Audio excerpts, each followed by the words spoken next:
Para la Fundación Compartir es un honor, un gustazo, contar con la visita de Denise Vaillant. Denise Vaillant es coautora de un extraordinario libro patrocinado por UNICEF que se llama Aprendizaje bajo la lupa, que fue dado a la luz pública hace unos pocos meses. Ya hablaremos de ello. Bienvenida, Denise. Muchas gracias. ¿Vienes mucho a Colombia? Sí, he venido con frecuencia. De hecho, he participado 2 veces como jurado en la premiación que hace la Fundación del Premio Compartir. Del Premio Compartir. Y después he venido también a dar conferencias en las universidades. He venido invitada por el ministerio, por algunas secretarías. Así que pienso que más de 20 veces he estado en este lindísimo país. Qué grato. Denise es investigadora, pero hoy supe que era psicóloga.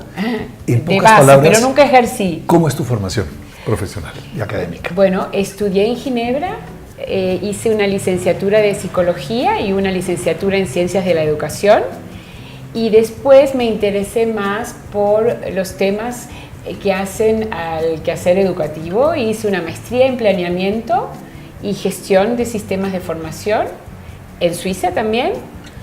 Después volví a Uruguay, trabajé muchos años en colegios, en la universidad, y hice después mi doctorado en Canadá, el doctorado en educación, en la Universidad de Quebec, a Montreal. Ay, qué gusto y qué envidia. Bueno, el foco de nuestra conversación tiene que ver con el cuento de la innovación disruptiva en los sistemas educativos.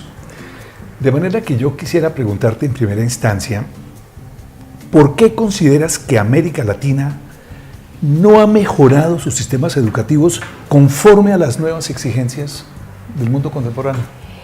Porque vivimos en una tensión entre 2 agendas. La agenda del siglo XX, es decir, todo lo que quedó por hacer, todo lo que los sistemas educativos no pudieron cumplir en términos de metas educativas, acceso de todos los niños, niñas, adolescentes a una educación de calidad. Y a su vez estamos en la agenda del siglo XXI, con todas las competencias que hay que desarrollar para ser un ciudadano responsable, que funcione en términos de trabajo, de economía, etcétera, en las sociedades que nos ha tocado vivir. Entonces, con una querida colega y amiga, Inés Aguerrondo, nos interesamos o nos hicimos la pregunta de qué es lo que está pasando, que nuestros sistemas educativos no pueden dar respuesta a incluir a muchos niños y niñas que están fuera del sistema educativo, en dar una educación de calidad para todos, en definitiva, en respetar el derecho de aprender de todos y de todas. Y bueno, y ahí una de las explicaciones que encontramos es que los sistemas educativos han ofrecido, en el mejor de los casos, propuestas de mejora, pero que han sido más de lo mismo. Es decir, no seguimos funcionando con un modelo educativo que es del siglo XIX con docentes del siglo XX. Y ahí es, a nuestro entender, uno de los problemas. Muy bien, en el libro del cual eres coautora se contraponen el modelo de una sociedad, entiendo que moderna la llaman ustedes, y B, el correspondiente a una sociedad del conocimiento. Exacto. ¿Cuáles serían las características de uno y otro? ¿Cuáles serían los cambios en esencia de esos modelos? Empecemos por la sociedad actual. La sociedad actual es una sociedad en donde asistimos a un avance de la ciencia, de la tecnología. Yo les contaba en una conferencia que participé hoy con la Fundación en esta mañana, que el tema, por ejemplo, de la inteligencia artificial ya no es más ciencia ficción, está en la puerta. Y eso obviamente interpela a los sistemas educativos, a los docentes. Y seguimos en un paradigma del siglo pasado, en el cual, por ejemplo, en las escuelas, frente a este avance de la ciencia, de la tecnología, en el cual yo creo que la única respuesta es enseñar a aprender a aprender. Seguimos pensando en listados de contenidos y es imposible que el docente o el estudiante pueda abarcarlo todo. Lo que tenemos que transmitir a nuestros estudiantes es poder distinguir qué conocimiento es relevante, es decir, enseñar justamente a aprender a aprender. Algo muy interesante en el libro consiste en lo siguiente. Dicen ustedes allí que a pesar de la diversidad de cada país latinoamericano, los sistemas educativos suelen ver a los estudiantes como una masa homogénea. Exacto. Y que frente a ello hay que plantear diversidad. ¿Qué significa ello? Claro, que a pesar de la heterogeneidad que hay en América Latina, de la diversidad que hay en muchos de nuestros países, el sistema educativo parte del supuesto de que la población de estudiantes es homogénea y se les ofrece a todos lo mismo, cuando hay grandes diferencias en las regiones, en los países, y cuando frente a ese paradigma, digamos, de la homogeneidad, habría que plantear un paradigma de la diversidad, es decir, que pudiera adaptar las propuestas educativas a las distintas poblaciones. Por ejemplo, cuando hay casos de poblaciones donde hay una fuerte impronta de la interculturalidad, poblaciones bilingües, es decir, se debería poder pensar en términos de diversidad y de complejidad y no de homogeneidad y de linealidad. Muy bien, hay un sabor agridulce en la obra. Por una parte, la parte agria, es que los sistemas educativos van muy lentamente, no son muy innovadores, sí. Pero por otra parte, ustedes examinaron decenas, prácticamente centenares de experiencias y encontraron que sí había en efecto experiencias disruptivas que podrían ser tomadas como marco de análisis. Exacto. Nosotros examinamos en la bibliografía y a través de entrevistas que hicimos a informantes claves en distintos países, más de 200 innovaciones, que las analizamos según una serie de categorías que establecimos, y de esas innovaciones seleccionamos una centena y luego algunas menos, y en todas ellas encontramos que había propuestas que significaban modelos alternativos, es decir, que proponían otras formas de ver y de pensar la educación de forma de hacerla más inclusiva, ¿verdad? Y frente a eso, el tema o lo que nos planteamos fue no solamente ver qué estaba pasando en el core pedagógico, es decir, en todos los factores que tienen que ver con la propuesta en sí. Fuimos a ver también cómo se gestionaban esas innovaciones y fuimos a ver el tema de cómo se financiaban, el financiamiento.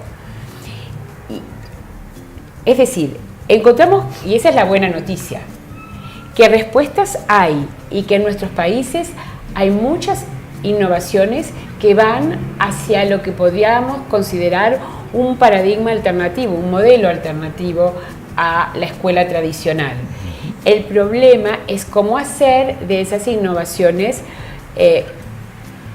replicarlas, cómo podemos replicarlas, que sean una generalización, digamos, en el sistema educativo. Sobre todo que en nuestros países, por ejemplo, los sistemas educativos públicos cubren una buena parte de la población estudiantil. Y lo que encontramos, por ejemplo, en las innovaciones en los sistemas educativos públicos, que eran experiencias piloto, que eran experiencias aisladas, pero que pocas veces había habido una sistematización de las experiencias.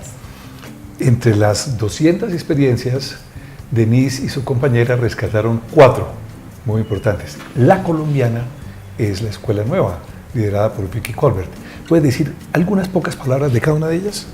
Sí, nosotros encontramos 4 que nos parece que son experiencias que ayudan a pensar, que son experiencias inspiradoras, yo diría, inspiradoras. En el entendido de que recetas no hay, cada país tiene que encontrar su propio camino, pero sí lo tratamos de identificar en esos casos, en esas innovaciones, cuáles son los ingredientes de una buena receta. Y ahí encontramos en todos los casos que había un énfasis en el trabajo colaborativo, en el trabajo comunidad de aprendizaje, en el apoyo de los tutores, en el apoyo de los pares. Buena parte de esos 4 casos que analizamos también tienen un componente importante en términos de virtualidad, no todos, pero algunos de los casos sí. El tema también de los docentes. En los 4 casos, el docente es una figura importante, pero no es la única.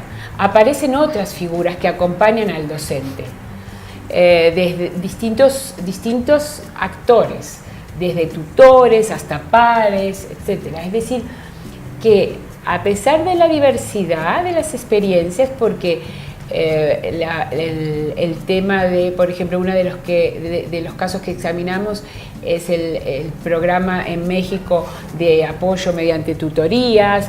Después analizamos también los casos que había de aprendizaje por experiencia o digamos, apoyándose en acciones de servicio a los demás, a la comunidad, las experiencias MOOC, ¿verdad? El caso de la escuela nueva. Son experiencias distintas, pero a pesar de su diversidad, constatamos una serie de elementos en común, sobre los cuales nos parece interesante reflexionar, ¿no?